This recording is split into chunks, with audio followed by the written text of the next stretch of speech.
Hello, good afternoon to you all, and for the second time this week, welcome to the Brewery Field as Spennymoor begin to enter must-win territory as they host the Leamington side that have only won once away from home all season. So, the slightly depleted bench at least, the starting 11 is still very decent for Spennymoor. In a 4-3-3, Jordan Mister is in goal. The back four, right to left, is Kenton Richardson.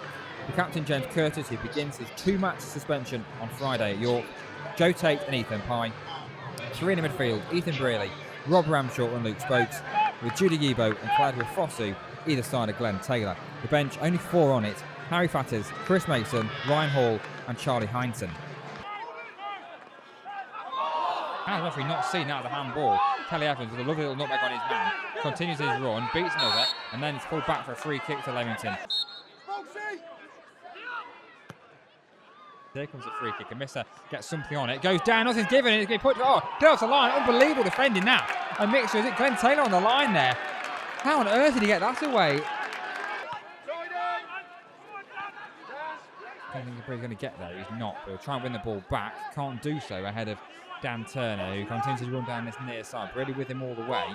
Turner back onto his right foot, digs out across towards the middle, sliding in, puts it behind, is Joe Parker.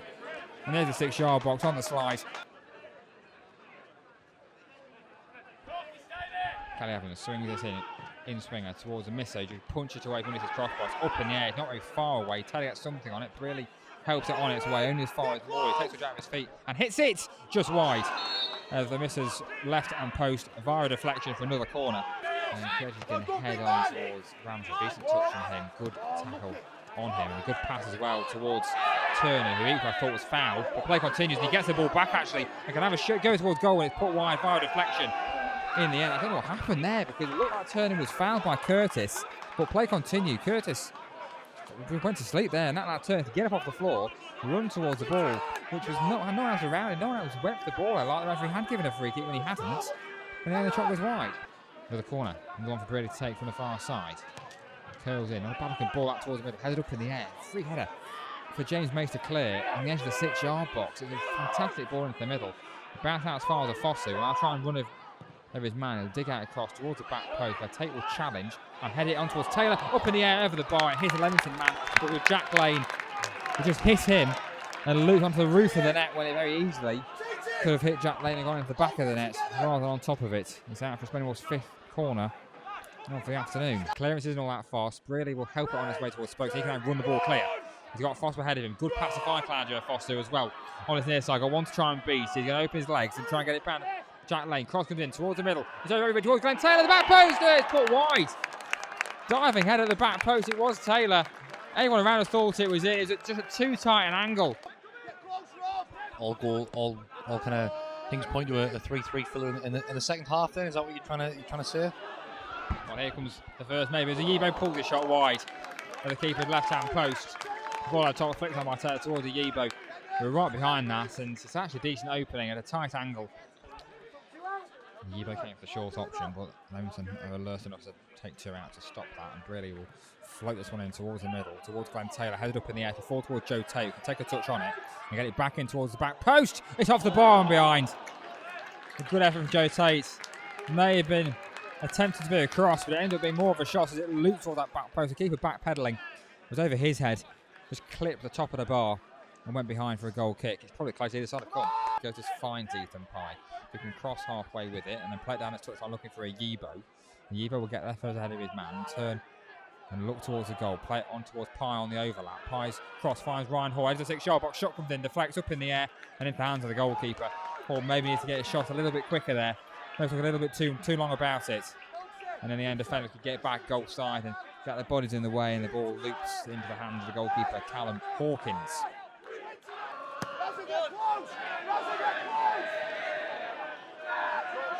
Here from Spennymoor. Hall cross towards the back post. Well, Glenn Taylor was ahead of him, straight in the hands of the goalkeeper. Really good cross from Hall. Really good header from Glenn Taylor to get goal side of his man as well. He did everything he could, but his header was straight at the goalkeeper, Callum Hawkins. And now Tate has it in towards Brearley once more. Round the corner finds Hall. Hall will turn and run with it. Infield now on towards Ramshaw. Towards Oyibo, who can turn on a penalty area. What can Oyibo do? Oh, what a goal! Into the very top corner of the net. And Oyibo gives Spennymoor the lead. And the ball fell to inside the penalty area. Look at the little turn. And he unleashes the striker into the very top corner. The keeper had absolutely no chance for that one. 78.5 on the clock. Jude Oyibo scores again for Spennymoor. It's Spennymoor 1, Leamington 0. Long ball forward from Hawkins, the goalkeeper, towards Edwards. Curtis wins that header towards Brearley, who can play it back to Richardson, touch out of his feet, and then a long ball down that far touchline towards Taylor, lays it on towards Hall, headed in field towards Taylor again, on towards Oyibo. Is he in here? He might be. On the edge of the penalty area, onto his left foot, round the goalkeeper, still going. Keeper manages to just dangle a right arm and grasp the ball away from Jude Oyibo who's about to round him.